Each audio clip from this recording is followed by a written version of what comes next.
കെട്ടുകഥ, കസേരകളി, കഥകളി. കണ്ണൂരിലെ ചില സഹാക്കൾക്ക് കൊട്ടേഷൻ ടീമുമായി ബന്ധമുണ്ടെന്ന ആരോപണവുമായി ചില സഹാക്കൾ തന്നെ രംഗത്തെത്തിയിരിക്കുകയാണ്. ക്വാറി മുതലാളികൾക്ക് വേണ്ടി മലയോരത്ത് പാർട്ടി ഏരിയ സെക്രട്ടറിമാരെ സൃഷ്ടിച്ച ആളാണ് പി ജയരാജൻ എന്നാണ് മനു തോമസിൻ്റെ ആരോപണം. കണ്ണൂർ CPM എന്ന് പറഞ്ഞാൽ അത് ജയരാജന്മാരാണ്. ഒരു ജയരാജനെതിരെ ഒരു ആരോപണം വന്നാൽ മറ്റേ ജയരാജനെ മിണ്ടാതിരിക്കാൻ പറ്റുമോ? ഒരിക്കലും പറ്റില്ല. നാടിനും സമൂഹത്തിനും വലിയ ദ്രോഹമാണ് കൊട്ടേഷൻ. പുത്തൻകണ്ടം കൊട്ടേഷൻ സംഘം നേരത്തെ ജില്ലയിലാകെ കൊട്ടേഷൻ എടുത്തവരാണ്. തെറ്റായ സാമ്പത്തിക ഇടപാടിലും മറ്റും അവർ ചിലർക്ക് വേണ്ടി സംഘം ചേർന്ന് പ്രവർത്തിക്കുന്നു. മുഖ്യധാരാ മാധ്യമങ്ങൾ അക്കാര്യം റിപ്പോർട്ട് ചെയ്തു. അവർക്ക് പുറമേ മറ്റു ചില കൊട്ടേഷൻ ടീമുകൾ രംഗത്തിറങ്ങിയിട്ടുണ്ട്. കൊട്ടേഷൻ സംഘങ്ങൾ തമ്മിൽ തന്നെ പലപ്പോഴും തർക്കങ്ങൾ ഉണ്ടാവാറുണ്ട്. അത് സംഘർഷത്തിനും അക്രമത്തിനും ഇടയാക്കുന്നു. ഇങ്ങനെ പോകുന്നു അന്നത്തെ വിവരണം. ഇത് സംബന്ധിച്ച നിലപാട് നേരത്തെ മുതൽ പാർട്ടിക്കുള്ളതാണ്. ആ നിലപാട് സംബന്ധിച്ച് എന്തെങ്കിലും ഒരു തെറ്റായ കാര്യം പാർട്ടിയിൽ ഒരാളുടെ ഭാഗത്തു നിന്നും ഉണ്ടായിട്ടില്ല. പാർട്ടിയിൽ ആശയക്കുഴപ്പമില്ല. കൊലത്തോളിലും തറവാട്ട് മഹിമൊക്കെ അന്വേഷിച്ചോളൂ. യവന്മാര് ചോട്ടമുമ്പയിലെ കൊട്ടേഷൻ ടീമാ. ഇവിടത്തെ ഒരു തെരുവിന്റെ ഇരട്ടപ്പേരാണ് സാർ. യവനെ പോലുള്ള ക്രിമിനൽസിന്റെ താവളം അത് സാർ. യവന്മാർക്കൊരു നേതാവും കൂടെ ഉണ്ട്, തലേന്ന ഇരട്ടപ്പേരുള്ള ഒരു സാർ. പിന്നെ അങ്ങനെ ഒരു സഹാവിനെ കൊട്ടേഷൻ ടീമുമായി ബന്ധമുണ്ടാകണമെങ്കിൽ അങ്ങനെ ചെയ്യേണ്ട ആൾ അത് താൻ തന്നെയാണെന്നും MV ജയരാജൻ പറയുന്നു. താൻ അങ്ങനെ ചെയ്യില്ലെന്ന് തനിക്ക് തന്നെ ബോധ്യമുള്ള സ്ഥിതിക്ക് താൻ എന്തിന് ഈ ആരോപണം വിശ്വസിക്കണമെന്നാണ് സഹാവ് ചോദിക്കുന്നത്. ന്യായമായ ചോദ്യം അല്ലേ? അപ്പോൾ പാർട്ടിയിലുള്ള ഒരാളും കൊട്ടേഷൻ സംഘത്തിനെ അനുകൂലിക്കുകയോ അതിൻ്റെ കൂടെ നിൽക്കുകയോ ചെയ്യുന്ന നിലപാടേ എടുത്തിട്ടില്ല. അത് MV ജയരാജനെയാണ് സ്വാധീനിക്കാൻ ജില്ലയിൽ കഴിയേണ്ട ഒരാൾ. അത് നിങ്ങളാ വിലയിരുത്തേണ്ടത്. പാർട്ടിയുടെ ജില്ലാ സെക്രട്ടറിയെ കൊട്ടേഷൻ സംഘാംഗങ്ങൾ സ്വാധീനം ചെലുത്തി പാർട്ടിയെ ഉപയോഗിച്ചിട്ടുണ്ടോ?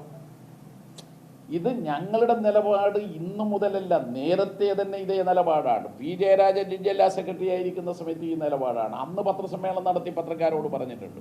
ചെക്കൻ ആരോടും മിണ്ടാതെ അന്തേരിയിലെ ഒരു ഗുണ്ട കോളനിയിൽ പോയിട്ട് അങ്ങോട്ട് താമസിച്ചു.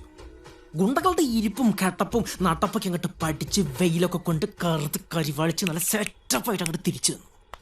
ഓഫീസിന് വാതിൽ ചവിട്ടി തുറന്ന് മേശപ്പുറത്ത് ചാടി കയറി വർമ്മ സാറിന്റെ നെറുകം തലയിലേക്ക് തോക്കും ചൂട്ടിട്ട് 4-5 ഡയലോഗ പട്ടപ്പട്ടയെന്ന് വർമ്മ സാർ കോരി തരിച്ചു പോയിട്ട് പറഞ്ഞു, നീ തന്നെ നമ്മുടെ പടത്തിലെ ഹീറോ.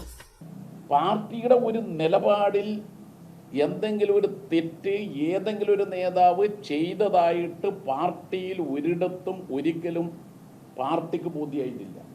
എന്നാൽ ഇദ്ദേഹം പറഞ്ഞ ഒരു കാര്യമുണ്ട്, അതിലൊരു വാചകമാണ് നിങ്ങൾ ശ്രദ്ധിക്കേണ്ടത്. കൊട്ടേഷൻ സംഘത്തെക്കുറിച്ച് 2021 നമ്മൾ പറഞ്ഞത്, ശുഭ്ര വസ്ത്രം ധരിച്ച് രംഗത്ത് വന്നാലൊന്നും കൊട്ടേഷൻകാരുടെ വികൃത മുഖം ഇല്ലാതാവില്ല. നീ ഗുണ്ട നിനക്കിനി ഗോതമ്പുണ്ട, നീ ഗുണ്ട നിനക്കിനി ഗോതമ്പുണ്ട. കുറച്ച് കാലമായി പാർട്ടിയുടെ ജില്ലാ സെക്രട്ടറിമാർ നടത്തിയിട്ടുള്ള വാർത്താ സമ്മേളനത്തിൻ്റെ കുറിപ്പുകളിൽ ഈ കാര്യം പാർട്ടിയുടെ ഒരാൾക്കും കൊട്ടേഷൻ സംഘവുമായി ബന്ധമില്ലെന്ന് വ്യക്തമാക്കുന്നതാണ്. ഇത് ഏതെങ്കിലും ഒരു ദിവസത്തെ കാര്യമല്ല. കണ്ണൂരിലെ പാർട്ടിക്ക് പ്രത്യേകിച്ചൊരു കൊട്ടേഷൻ ടീമുമായി ബന്ധപ്പെടേണ്ട കാര്യമില്ലെന്നാണ് ജയരാജൻ സഹാവ് പറഞ്ഞു വന്നത്. കാരണം കണ്ണൂരിൽ വേറെ ആരെക്കാളും ഭംഗിയായി കൊട്ടേഷൻ കൊടുക്കാൻ പാർട്ടിക്കാവും. പിന്നെ പാർട്ടി എന്തിന് വേറെ കൊട്ടേഷൻ പണിക്ക് പോകണം അല്ലേ? ഇനി ആരെങ്കിലും അങ്ങനെ ചെയ്യുന്നുണ്ടെങ്കിൽ അവർക്ക് ഇത് ബാധകമാണ്.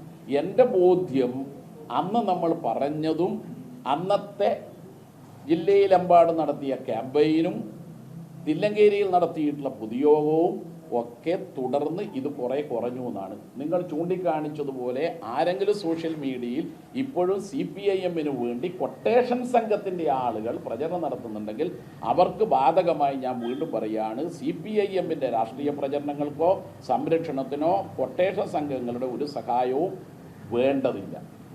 ഞാൻ ഒന്നുകൂടി മൂപ്പിക്കണേ, ഞാൻ പഴയ സോളമനല്ലെന്ന് കൊണ്ടും കൊടുത്തും അറപ്പ് മാറിയ ഒരു ചേട്ടനുള്ള സോളമനാന്ന്.